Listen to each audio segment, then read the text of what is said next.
Hello students, आज हम पढ़ने लगे हैं the chapter the road not taken. देखो, मैं आपको बता दूं कि जो चैप्टर था हमारा कौन सा, the fun they had, English का बिहाइव का फर्स्ट चैप्टर, ये उसी का ही सेकंड पार्ट है। मैंने ये डिस्कस करा है, ये मैंने सोचा है कि इन दोनों के क्वेश्चन आंसर्स मैं आपको कंबाइंड एक वीडियो में ही बताऊंगा, जो होने वाली है मेरी नेक्स्ट वीडियो। सो अभी हम ये द फन दे हैड का ही ये चैप्टर के दो पार्ट्स हैं, द रोड नॉट टेकन, उसको कंटिन्यू करते हैं।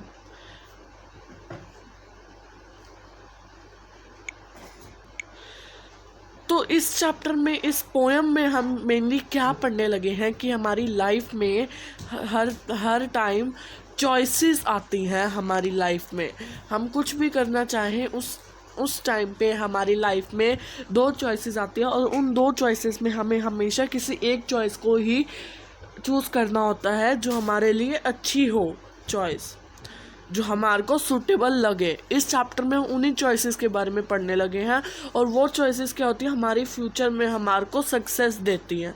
Robert Frost is an American poet who write simply but insightfully about common and ordinary experiences. जो हमारे ऑर्डिनरी एक्सपीरियंसेस होते हैं, रॉबर्ट फ्रॉस्ट जो है वो उसके बारे में लिखता है।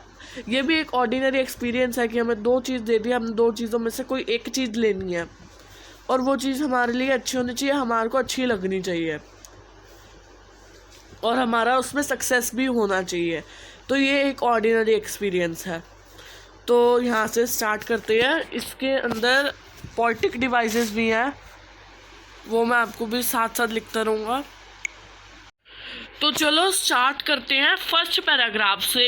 यहाँ पे बता रहे हैं हमें, two roads डाइवर्ज्ड in a yellow would. जो दो रोड्स हैं वो डाइवर्ज हो रही हैं।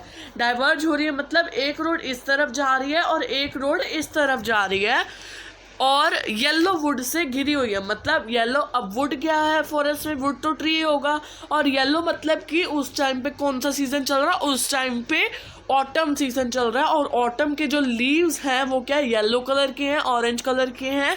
इसीलिए उन्होंने लीव्स ने पेड़ को ढका हुआ है, इसलिए हमें वो येलो वुड दिख रही है उसमें। तो ऐसे ही बोल रहा है वो, टू रोड्स जो है वो डाइवर्ज हो रही है, and sorry I could not travel the both. यहाँ पे पॉइंट खड़ा हुआ है और वो कह रहा है कि हाँ, मैं दोनों तो एक बारी में ट्रैवल तो कर नहीं सकता। And be one traveller long I stood, और हालांकि मैं एक ट्रैवलर हूँ तो मैं वहाँ पे बहुत देर तक खड़ा रहा और वहाँ तक देखता रहा जहाँ तक मेरी विजन जा रही थी। तो वो कहता है कि मैं एक ट्रैवलर हूँ, मुझे अच्छा और मतलब कि उसको कौन सा रास्ता उसके लिए अच्छा है, उसको उसके लिए देखना पड़ेगा। इसीलिए वो वहाँ पे बहुत देर तक खड़ा रहा और देखता रहा जहाँ तक उसकी विजन जा रही थी।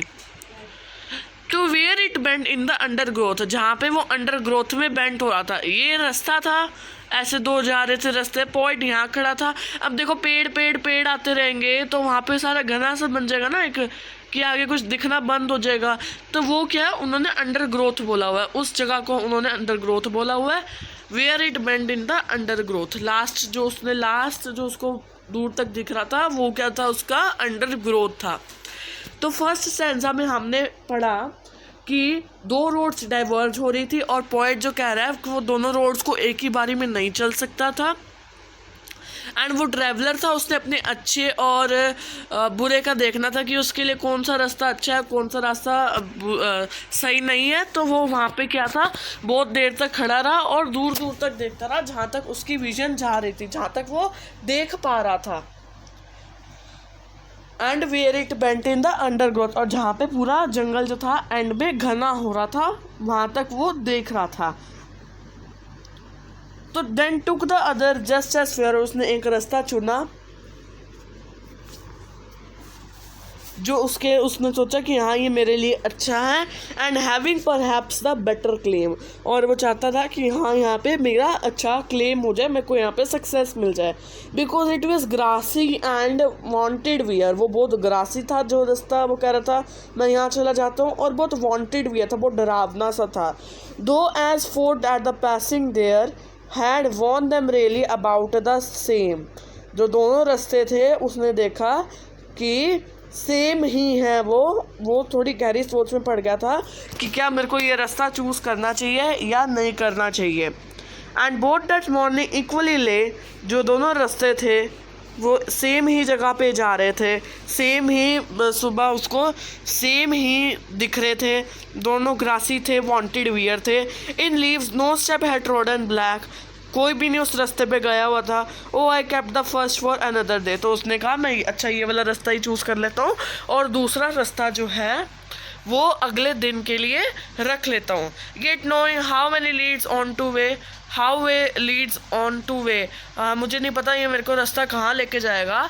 आई doubted if I should never come back, उसको शक हुआ कि अगर मैं वापस ही ना आ पाया तो उससे पहले सोचा कि हाँ पता नहीं मेरे को ये रास्ता कहाँ लेके जाएगा और मैं वापस ही ना आ पाया तो मैं क्या करूँगा।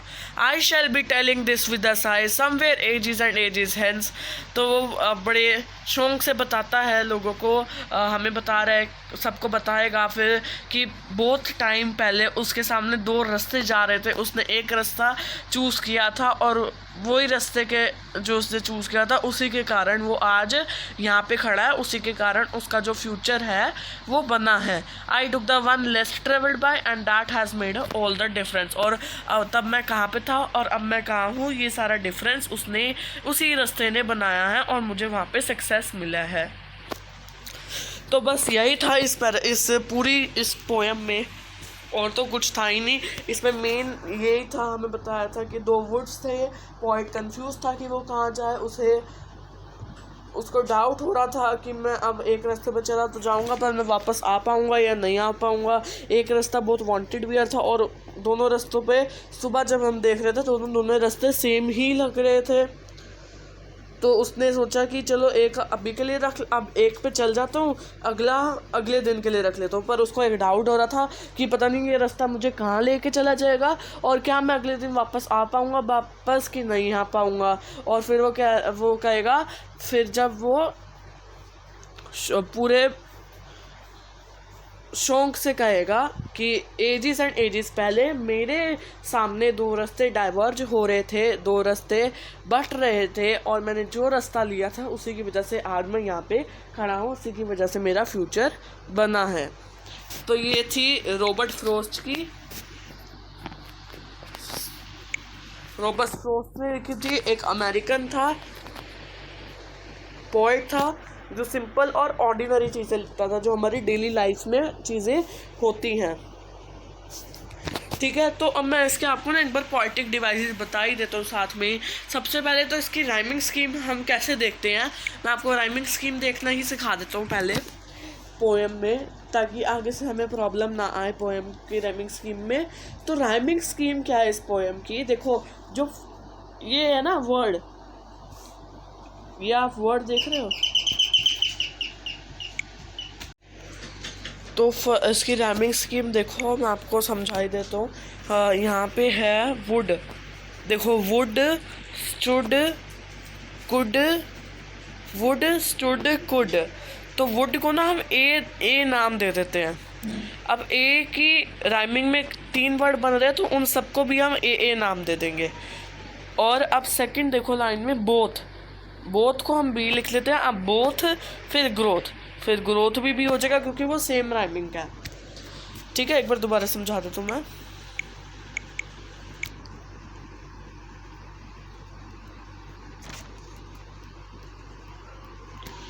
क्या होता है इसमें, जो राइमिंग वर्ड्स होते हैं ना उनको सेम अल्फ़ाबेट से डिनोट करते हैं। जैसे सबसे पहले ए लेते हैं, ए वुड, फिर ए स्टूड भी ए है, कुड भी ए है क्योंकि वुड स्टूड कुड, ए और बोथ, बोथ है बी और ग्रोथ भी है बी।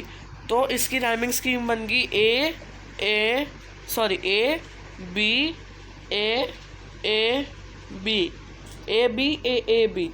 तो पूरी पोएम में यही सेम राइमिंग स्कीम चलती रहेगी।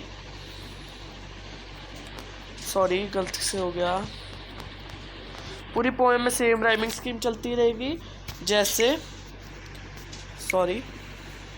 जैसे फेयर, ए मान लेते हैं फेयर, वेयर, ये वियर को वेयर ऐसी एक ही मानते हैं ऐसे भी, ए देयर, फेयर वेयर देयर, और क्लेम और सेम।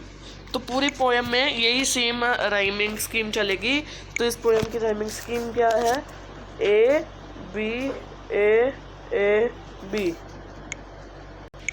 अब दूसरी पोएटिक डिवाइसेस देख लेते हैं। सबसे पहले तो अब ये देखो, ये दिख रहा है एंड। एक तीनों लाइन में पहले ही सबसे 3 एंड है, तो इसे हम बोलते हैं एनोफोरा। इसे क्या बोलते हैं हम? इसे हम एनोफोरा बोलते हैं, याद रखना।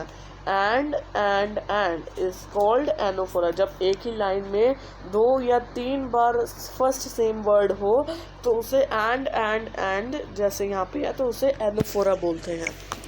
और सिमिली क्या होता है? एज। सिमिली में हम कैसे लिखते हैं?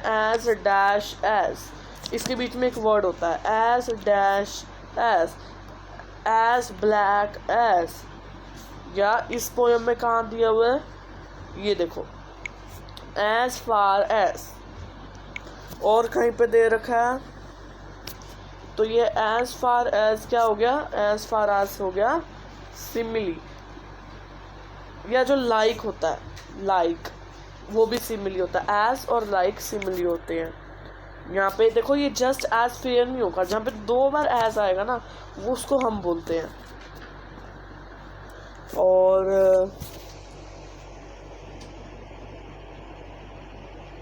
और यहाँ पे कुछ कोई दे नहीं रखा सिमिली का, तो सिमिली इसमें एक ही है। और आते हैं रेपिटेशन क्या होता है? जैसे कोई वर्ड 2 बार रिपीट हो रहा हो। जैसे यहाँ पे एक एग्जांपल है, ये देखो, ages and ages, same word एक ही लाइन में 2 बार रिपीट हो रहा है, तो ये है हमारा रेपुटेशन। ये क्या है? ये है रेपुटेशन या रेपुटेशन बोल लो, ठीक है। और अब एक लास्ट जो है वो है सिम्बोलिज्म क्या होता है कि इसमें कोई चैलेंजेस हो जिसमें, उसको सिम्बोलिज्म बोलते हैं। तो इसमें भी एक चैलेंज है पोएम में कि मेकिंग चॉइसेस। पोएम में एक चैलेंज आ रहा है हमारे पास चॉइसेस को मेक करने का, तो इसे हम सिम्बोलिज्म बोलते हैं। इसे हम क्या बोलते हैं? सिम्बोलिज्म। और एक होता है मेटाफर, वो इस पोएम में नहीं है। और एक होता है एलिट्रेशन क्या होता है? जब स्टार्टिंग के जो वर्ड्स होते हैं, जैसे इनसाइड, ऐसी मान लो आप एक वर्ड, वैसे ये कोई वर्ड नहीं बनता, तो इसका भी आई है पहले, इसका भी आई है, तो ये वर्ड होगा एलिट्रेशन का। ये वर्ड किसका होगा? ये वर्ड होगा एलिट्रेशन का। जैसे यहाँ पे देखो कोई दिया हुआ एग्जाम्पल, तो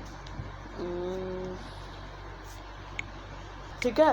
तो जैसे ये देखो सेकंड पैराग्राफ में, देन टुक द, इसमें भी टी आ रहा है पहले, इसमें भी टी आ रहा है, इसमें भी टी आ रहा है, तो इस चीज़ को हम बोलते हैं एलिट्रेशन। पोएम में ऐसी बहुत सारी एलिट्रेशन आ जाती है हमारे पास, बट हमारे को एग्जाम्पल के तौर पे सिर्फ 2-3 ही लिखनी होती हैं, तो उसे एलिट्रेशन बोलते हैं। तो आज हमने एलिट्रेशन करा, राइमिंग स्कीम करी, एनाफोरा, सिमिली, सिम्बोलिज्म, ठीक है। तो ये थी हमारे यहाँ की पोएटिक डिवाइसेस, जो मेन पोएटिक डिवाइसेस पेपर में आती हैं। तो यहाँ पे हमारा chapter the road not taken ख़त्म होता है by Robert Frost, American poet, ठीक है। अब देख लेते हैं बैक एक्सरसाइज में। देखो, डाइवर्ज्ड का मतलब क्या होता है?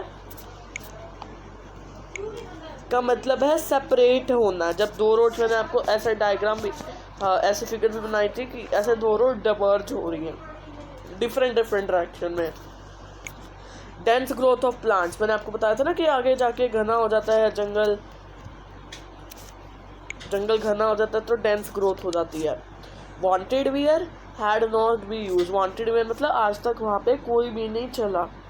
हेंस का मतलब है यहाँ पे फ्यूचर, यहाँ पे हेंस का मतलब है फ्यूचर। हेंस देखते हैं कहाँ पे है, हैंस है यहाँ पे, ages and ages hence future, इसकी जगह आप लिख सकते हो फ्यूचर। देखो इसका रेफरेंस टू कंटेक्स्ट ही आता है मेन पेपर में, तो इसका रेफरेंस टू कंटेक्स्ट ही करेंगे हम, इसके बैक एक्सरसाइज क्वेश्चन आंसर्स नहीं करेंगे हम। Back exercise question answers the fun they had के करेंगे, वो वीडियो आपको उसी दिन ही मिल जाएगी। तो चलो वीडियो को यहीं पे ख़त्म करते हैं, आपको होप कर तो समझ आता होगा, ठीक है। ये है फन दे हैड के क्वेश्चंस, मैं आपको निकाल के दिखाता हूँ, ये रहे। देखो सबसे पहले तो मैं आपको बता दूं कि ये जो लॉन्ग क्वेश्चन आंसर्स है ना, ये उन्हीं सारे क्वेश्चन आंसर्स, इन सारे क्वेश्चन आंसर्स को मिला के ही ये जो लॉन्ग क्वेश्चन आंसर्स बने हुए हैं। देखो बस उसमें क्या है ना कि बढ़ा चढ़ाकर इसमें हमने लिखना होता है, सेम ही होते हैं, पर हम जो करेंगे ना वो हम सिर्फ थर्ड पार्ट तक करेंगे सारा, ये सारा, ठीक है। तो चलो मिलते हैं नेक्स्ट वीडियो में। होप करता हूँ आप सबको समझ आ गया होगा। Chapter the road not taken बहुत इजी पोएम है, कोई ज़्यादा मुश्किल पोएम तो है ही नहीं है। सो बाय फ्रेंड्स।